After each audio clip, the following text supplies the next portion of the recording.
two writers go into a bar in New York City. So why don't we pick it up from there? What were we talking about last time we saw each other? Okay. Last time I saw you, it was at Thriller Fest in New York, and I had been behind you the whole festival, like looking and going, there he is, when is my time to go over and say hi? And it was right at the end, the whole festival had ended, and you were in a bar, you weren't even there, and I thought... I was very vulnerable in a bar by myself. I bought a $17 glass of wine just so that I wasn't going to drink. It was that bar. It was that one. And I was like, now is my moment. My opening line was, Michael, 30 seconds. I just need 30 seconds. And it ended up being a lot longer than that. But it was non-committal. Was it worth $18? I just left it. The bartender gave me a look as I walked out, like, why did you do that? Why did you buy that in time? It was like this. But it was a really good chat, I felt. Good, so you got to continue it now. Yeah. But I'm on your turf now, sort of. I know you're working with Patterson and big in the States now, but what's it like here? I think we were talking earlier about what's happening in Australia in terms of the crime fiction culture. Yeah. What's the latest? Give me the lowdown. The hot take. Look, it's exploding at the moment. I'm pumping out as many books as I can. I'm doing one every 6 months because it's just the golden era of Australian crime fiction. And we've got everything from, your Agatha Christie puzzle style stuff with Ben Stevenson. And then you've got Jane Harper, who's over here doing this slow burn, small town mysteries. So it's huge. And for this, I was looking at your back catalogue. I mean, you've got, is it 39 books since 1992, whatever the maths is? Yeah, I mean, 38 have come out. One's still about to come out, I guess, in November. I look at that amount in that amount of time and I say, do you actually know how to relax? Because it's not just the books, it's the podcasts as well, the true crime stuff. Like that is quite... Well, I stay busy, but my coaching tip is don't use the word pump. Don't say you pump out books or churn out books because it devalues, I think, what you're doing. It's tough what we do, and it's nice to meet people who do it and are on the same path as you in bars or in conversations like this. But I think there is a level of craft and art in what we do, and so it's funny. And so I've written. I didn't pump out 39 books. I didn't churn them out. And it's interesting because you said you're doing 2 books a year, and I try to do that. I do it like about every 4 years. Somehow the schedule adds up that 2 books come out in 1 year. And I wish I could go faster. But I think, in what we do, the genre crime fiction, it lends itself to momentum in writing and in our storytelling. And so I just think it doesn't matter how many books you publish in a year or in a career. It takes a certain level of skill to accomplish that. So don't devalue yourself and what you're doing is what I'm saying. Congratulations on what you're doing and what you've already accomplished. Thank you. What people don't get, and I think this must be the same for you, why won't this stand up? Is that it's never just one book at a time because you're thinking about the one you're writing right now. You're editing the last one. You're kind of falling in love with the one that you're going to write next. Right. Because you're almost finished this one. So I feel like I've always got 3 books and that means that you're managing, 60 people across the 3 books, like 20 major characters probably in each. When you think about, major and then side and thinking, what do they need to be their best? I think of it like that. Characters, I'm managing all these people and how do I get these people to do their job properly? So it's. Yeah. Do you, I usually know the day I finish a book, the next day I know what my next book is. Yeah. Oh, really? So you don't think about... No. Yeah. No, I mean, because as you're saying, you got a lot of things. You're spinning a lot of plates and you're finishing a book. But at least in my case already, I know what the next one is. I might not know what this next one after that is yet. Yeah. It usually happens in the writing of one book. And that's what, is interesting. A key component is to promote your work and hit the road and all those things. But your head's in the next book. Yes, yeah. And you get asked about, people are on this trip to Australia. I'm getting asked about Resurrection Walk, and I almost can't even remember it. Yes, yeah. And so I always feel like these people are wondering, did you really write that book? Yeah. And they ask you super specific stuff. I got asked a super specific question about my second novel ever the other day. And it was a major question. She was like, why did this guy kill that guy? And I'm like, I have no idea. Yeah. I didn't even know that happened. So it mentally, you've got to get right. You've got to be in this book while you're promoting it, and so that you can answer those questions. Yeah. Okay. So what does downtime look like for you then? I mean, are you able to say, I'm in the office, I'm writing, and this afternoon I'm playing golf or whatever? Like James Patterson plays a lot of golf.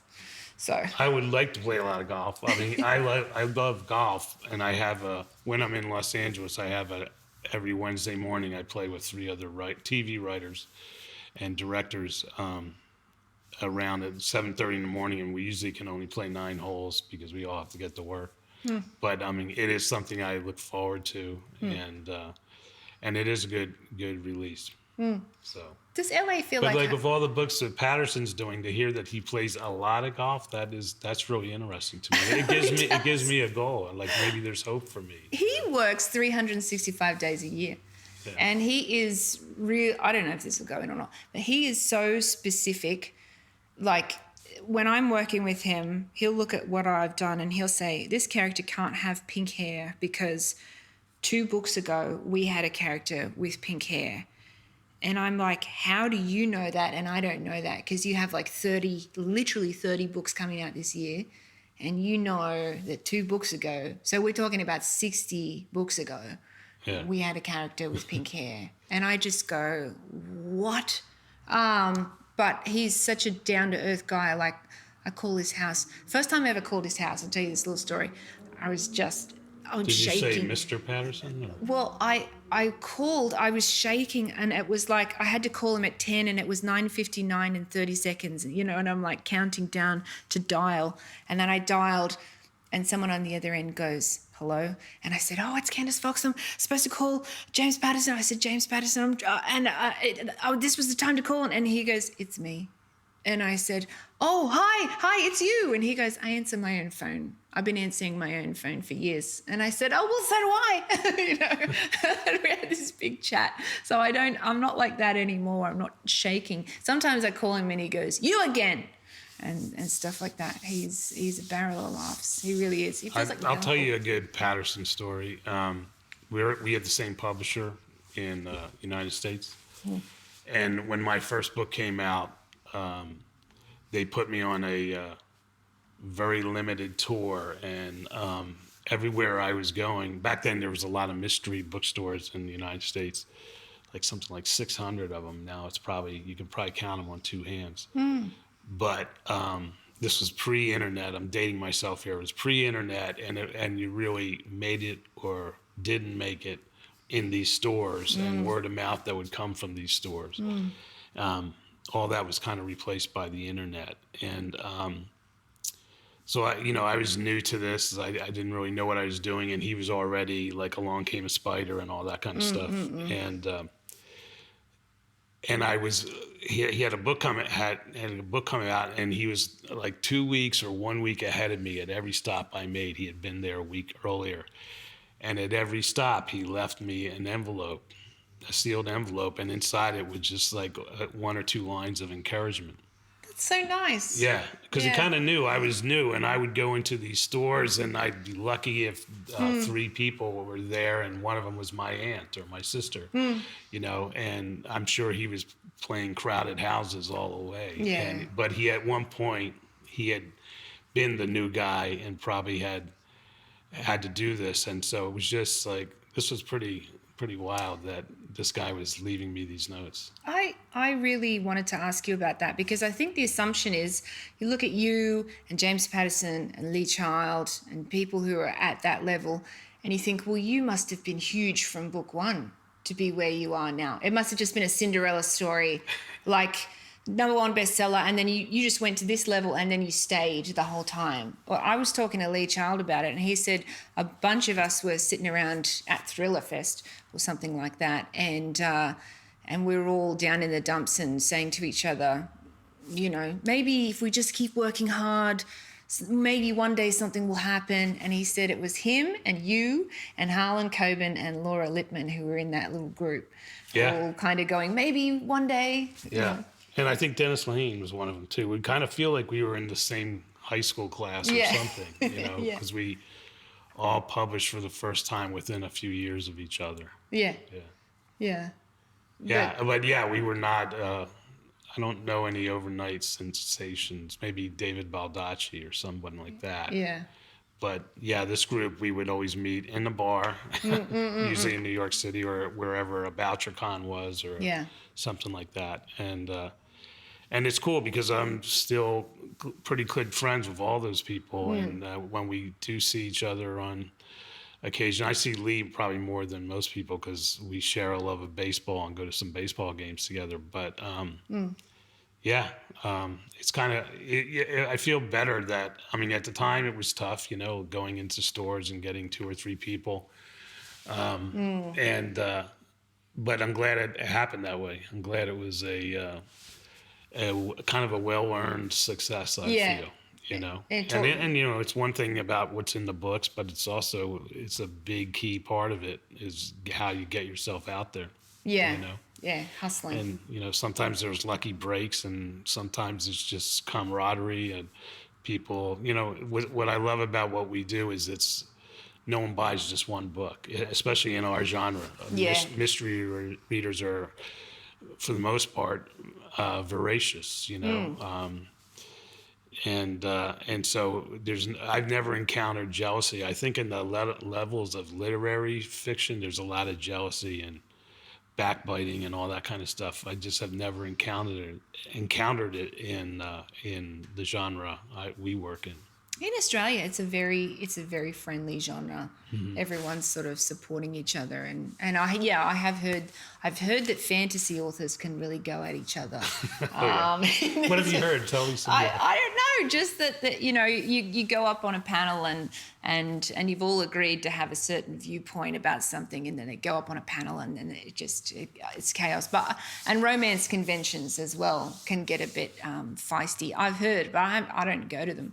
But yeah, okay, cool. Well, that's good. You're out here in Australia. What I wanted to ask you about being out here in Australia is, because you were here not long ago. You were here a few years ago. So you must like it. It's like 4.5 years ago. Yeah. Right before COVID. You must like it here, right? Yeah, so, I think this is my 7th trip here, including some vacation. But I think at least 5 times for books. If you're on the plane on the way over, what are you thinking? I can't wait to get there and do this. I can't wait to go to this particular bar or eat this particular thing. What is the Aussie thing that you're like, oh, I can't wait? You can only get it there. You can only do it there. I really am drawn, just speaking about Sydney, I'm drawn to the harbor. I always do. I try to do a walk around that. Yeah. You know, from one side all the way over to the Opera House and then back. It actually works out to be almost 10,000 steps, which is my goal every day.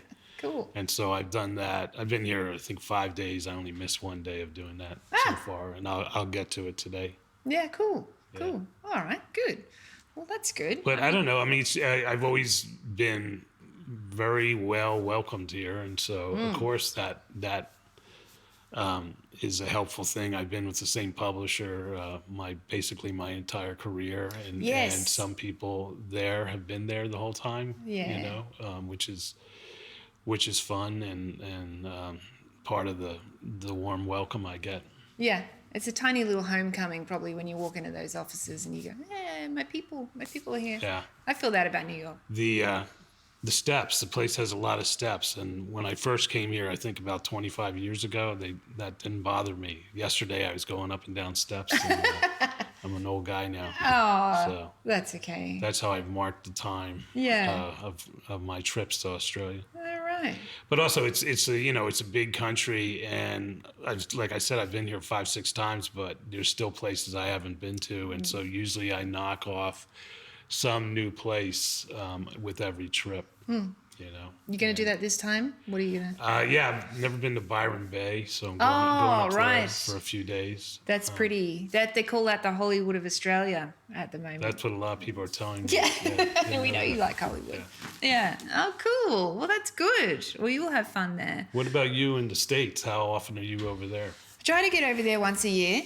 I love LA, so I spend some time in LA because anything can happen there. And as soon as I go there, I wait for that crazy thing that's going to happen, you know, that just makes me go, oh, LA, I love you. Like I was there one time and I had always wanted to call 911 because that was like a bucket list item.